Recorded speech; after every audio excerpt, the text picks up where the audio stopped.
आज हम बीपीसी का 69वीं जो एग्ज़ाम हुई थी पीटी का, उसका हम लोग डिस्कशन करेंगे। इसका फर्स्ट पार्ट में हमने 10 क्वेश्चन का कर लिया था। चलते ही 11वां क्वेश्चन क्या है।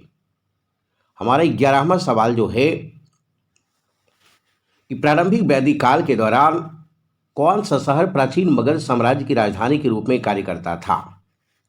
प्रारंभिक वैदिक काल के दौरान कौन सा शहर प्राचीन मगध साम्राज्य की राजधानी के रूप में काम करता था। तो इसका उत्तर हो जाएगा राजगृह। क्या हो जाएगा जी? राजगृह हो जाएगा। राजगृह जो है मगध का राजधानी रहा है, और उसी तरह चंपा जो है आपका, वो अंग महाजनपद का राजधानी रहा है। याद रखना है। बाद में पाटलिपुत्रा आ गया है, याद रखेंगे राजधानी।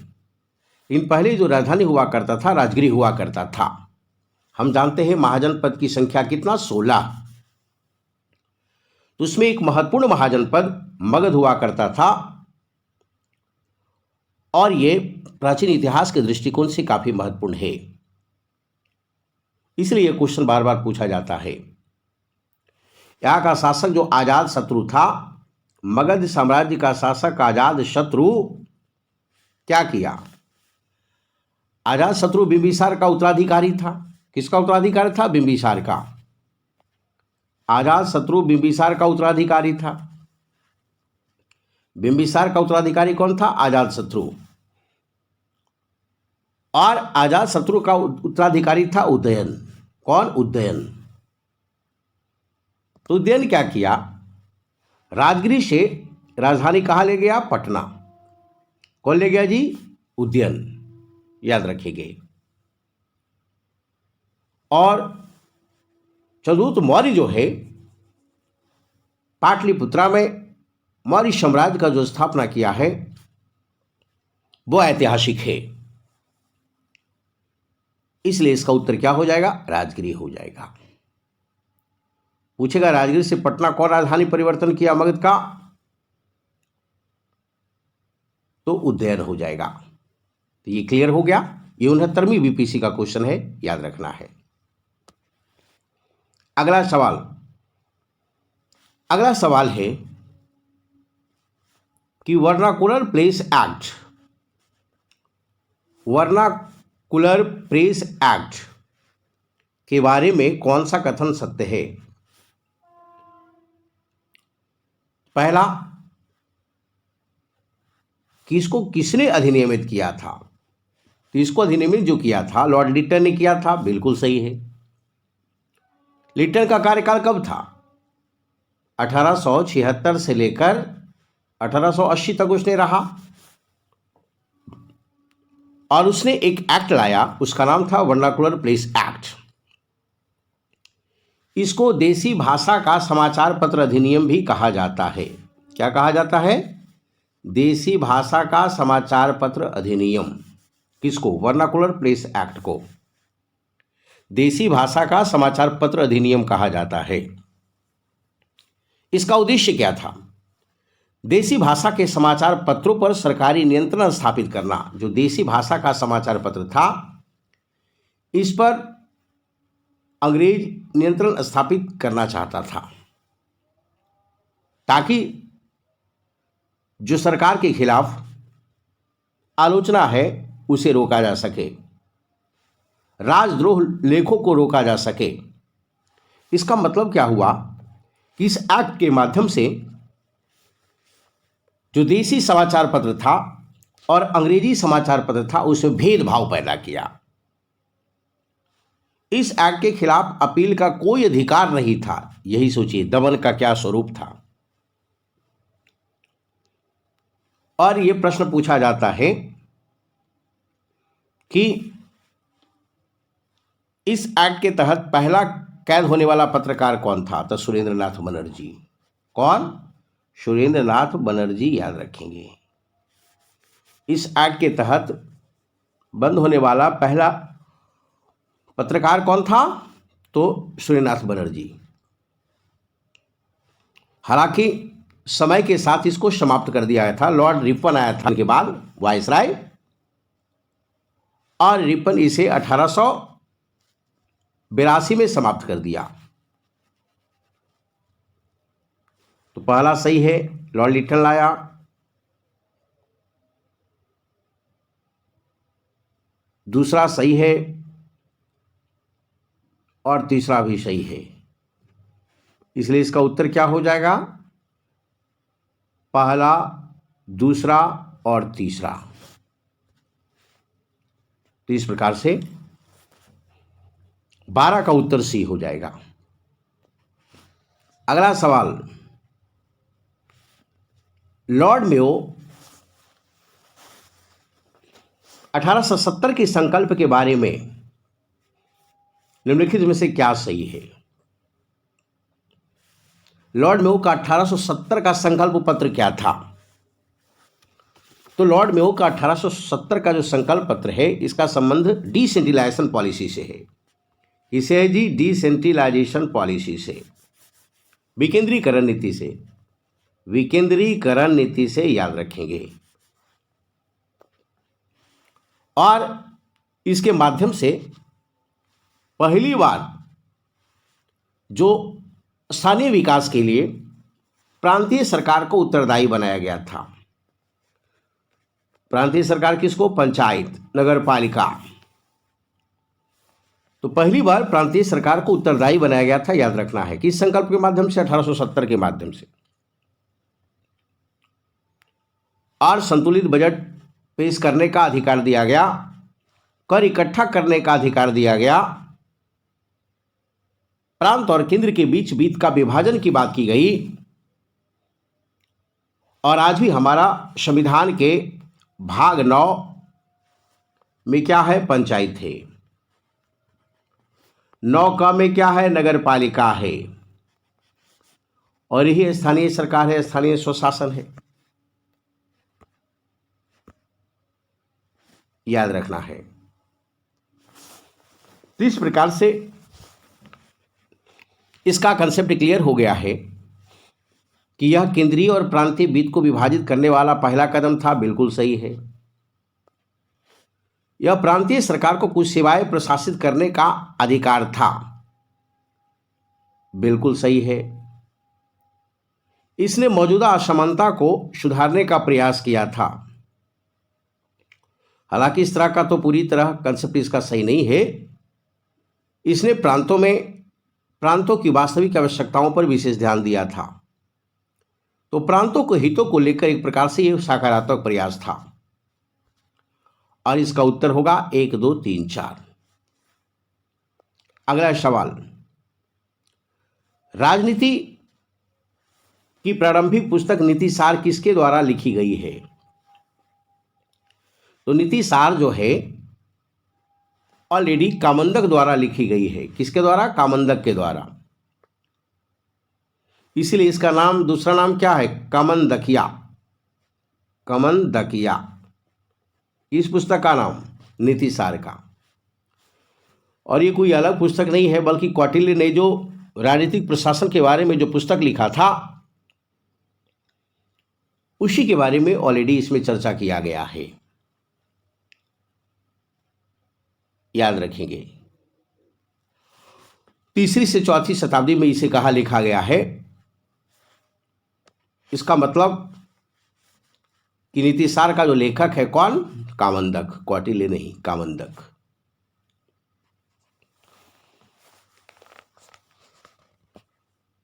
अर्थशास्त्र का लेखक कौन? कौटिल्य, याद रखेंगे। पॉलिटिकल सिस्टम से ये जुड़ा हुआ पुस्तक है। अगला सवाल, फुतुहात आलमगीरी के द्वारा लिखी गई पुस्तक, फुतुहात आलमगीरी किसके द्वारा लिखी गई थी? फुतुहात आलमगीरी एक ऐसा पुस्तक है जिसका लेखक ईश्वरदास नागर है। और ये जोधपुर का अधिकारी था। कहाँ का अधिकारी था? मुगल काल में जोधपुर का अधिकारी था। इसमें कहा जाता है कि 1698 तक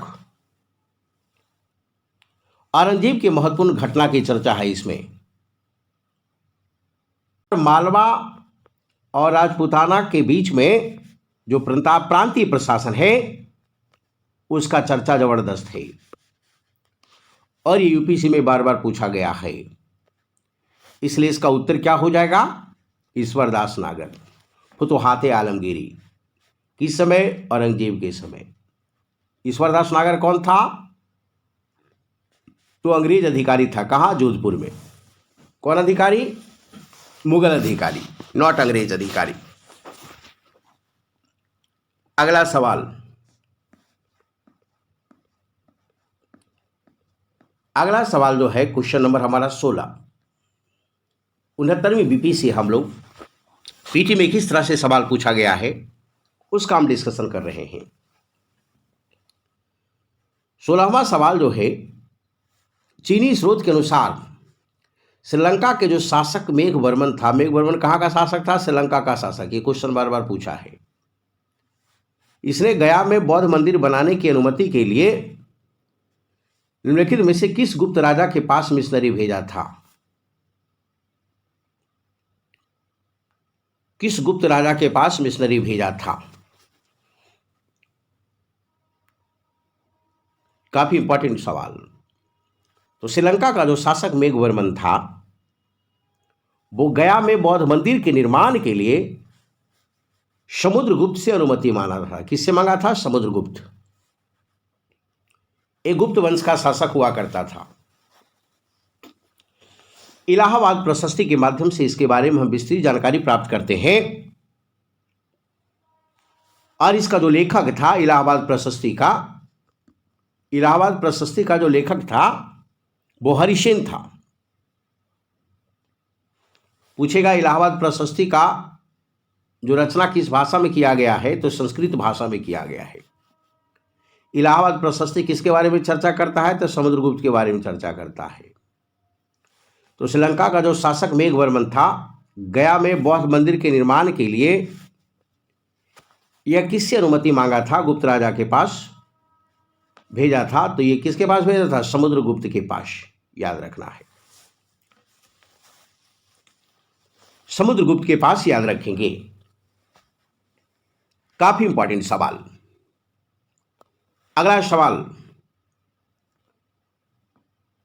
अगला सवाल जो हमारा है क्वेश्चन नंबर 17। क्वेश्चन नंबर 17 क्या कहता है जी?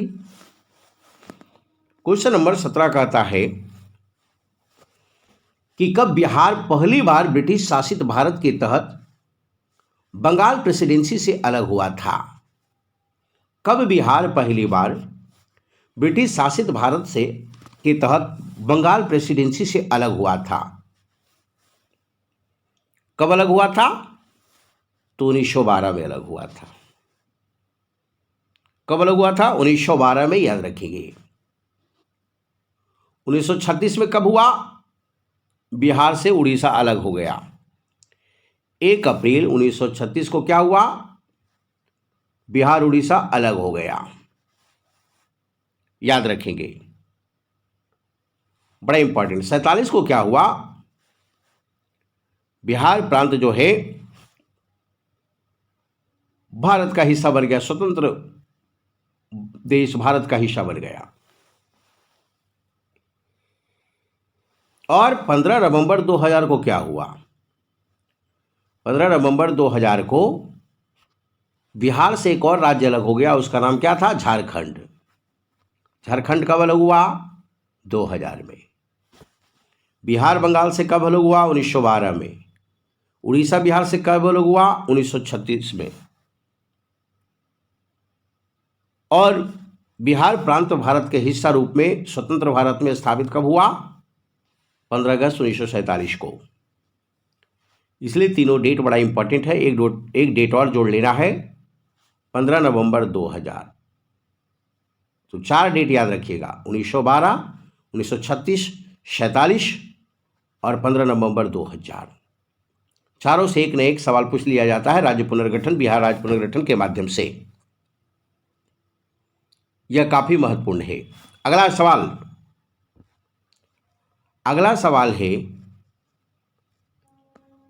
सवाल क्वेश्चन नंबर 18। कहता भारतीय कला में स्तूप, चैत्य और विहार का जो निर्माण है निम्नलिखित में किससे संबंधित है? तो हम जानते हैं कि स्तूप जो होता है वो एक प्रकार से, इसका मतलब क्या है? ढेर। क्या है जी? ढेर, अवशेष का ढेर, अंत्येष्टि का ढेर। इसमें क्या था? बुद्ध से संबंधित उनके अस्थि को या हड्डी को दबाकर एक स्तूप का निर्माण कर दिया जाता था। इसका संबंध किससे है? बौद्ध धर्म से है। चैत्य क्या है? तो चैत्य जो होता था, ऑलरेडी ये पूजा गृह होता था, पूजा घर। किसके लिए? भिक्षुओं के लिए। और इसमें एक मंडल हुआ करता था, दूसरा प्रदक्षिणा हुआ करता था, और तीसरा गर्भगृह हुआ करता था। तो मंडल, प्रदक्षिणा और गर्भगृह तीनों का संबंध किससे? चैत्य से। और चैत्य क्या था? बौद्ध धर्म में जो भिक्षु हुआ करते थे उनका पूजा स्थल था, याद रखेंगे। इसका भी संबंध बौद्ध धर्म से है। क्लियर हो गया? आगे क्या है? आगे है बिहार। तो जहां बौद्ध भिक्षु रहा करते हैं उसको क्या बोला जाता है? बिहार। बिहार राज्य का नाम इसी पर पड़ा क्योंकि बौद्ध मठ यहां सर्वाधिक था। बिहार आ गया। एक और होता है बसदी। क्या होता है जी? बसदी। और क्या होता है? मठ। और क्या होता है? खानकाह। तो बिहार किसको कहते हैं? बौद्ध धर्म में जो भिक्षु रहा करते हैं उसको बिहार बोलते हैं। बसदी किसको बोलते हैं? जैन संत जहां रहते हैं उसको बसदी बोलते हैं। हमारे सनातन संत जहां रहते हैं उसको मठ बोलते हैं। हिंदू संत रहते हैं उसको मठ बोलते हैं। और मुस्लिम संत जहां रहते हैं उसको खानकाह बोलते हैं। तो ये चारों संत स्थल है, याद रखना। ये त्यागी पुरुषों का स्थल है जो अपनी त्याग के बल पर अपनी प्रतिष्ठा को समाज में स्थापित किया है। इसका उत्तर क्या हो जाएगा? बौद्ध धर्म। इसका उत्तर क्या हो जाएगा? बौद्ध धर्म। भारतीय कला में स्तूप, चैत्य और विहार का निर्माण किससे संबंधित है? तो बौद्ध धर्म से है, याद रखिए। अगला सवाल क्वेश्चन नंबर 19 बड़ा महत्वपूर्ण है, लोक कला से संबंधित है। भारतीय हस्तशिल्प के संदर्भ में बिहार में सुजनी क्या है? तो सुजनी का मतलब क्या? कढ़ाई होता है, एक प्रकार का कढ़ाई कला है। बिहार में देखिएगा, जब बच्चा जन्म लेता था या लेने के पहले घर में मौसी, चाची, फुआ सुजनी सीती थी। सुजनी जिसको हम लोग गेंदरा भी बोलते हैं, बच्चों को सुलाने के लिए कि नया बच्चा आएगा तो उसके सम्मान में हम लोग सुजनी सी। इससे क्या होता है? भावनात्मक लगाव होता है, भावनात्मक लगाव बढ़ता है। एक प्रकार से जनसंख्या बढ़ाने में इसकी भी भूमिका महत्वपूर्ण है, क्योंकि बच्चों से भावनात्मक लगाव इतना है कि उसके हम आगमन का स्वागत करते हैं, उसमें रुचि लेते हैं, जबकि यही चीज विदेशों में नहीं है, इसलिए उसकी जनसंख्या कमती जा रही है। भारत में ये चीज जबरदस्त है, इसलिए भारत की जनसंख्या बढ़ता जा रहा है, खासकर बिहार का। तो बिहार में सुजनी क्या है जी? तो सुजनी एक प्रकार से कला है जिसके अंतर्गत पुराने धोती, पुराने साड़ी का इस्तेमाल करके सुजनी बनाया जाता था। इसमें मोटे मोटे धागों से बहुत बढ़िया आकृति बनाई जाती थी। इसमें आने वाले बच्चों को सुलाया जाता था। तो ये सुजनी बोला जाता है। इसका उत्तर क्या हो जाएगा? बी हो जाएगा। इसका उत्तर 19 का क्या हो जाएगा? बी। अगला सवाल हम चलते हैं। अगला सवाल जो हमारा है, कहता है कि बिहार में विक्रमशिला विश्वविद्यालय से संबंधित कथनों पर विचार कीजिए। कर लीजिए। कह रहा है बिहार में वर्तमान में बांका जिले में स्थित है। नो, ये तो भागलपुर जिले में स्थित है, तो गलत हो गया। इसकी स्थापना पाल वंश का राजा गोपाल ने किया था, ये भी गलत है, धर्मपाल ने किया था, याद रखना है।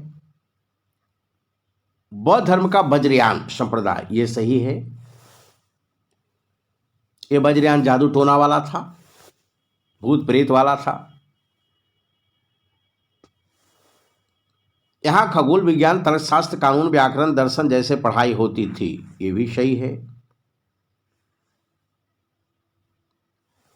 इसका मतलब क्या है कि ऑप्शन इसमें नहीं है, तो इसका उत्तर क्या हो जाएगा? उपयुक्त में से कोई नहीं। बिहार में जो विक्रमशिला विश्वविद्यालय था, इसका स्थापना पाल वंश का एक राजा हुआ करता था, उसका नाम धर्मपाल है। क्या नाम है जी? धर्मपाल। और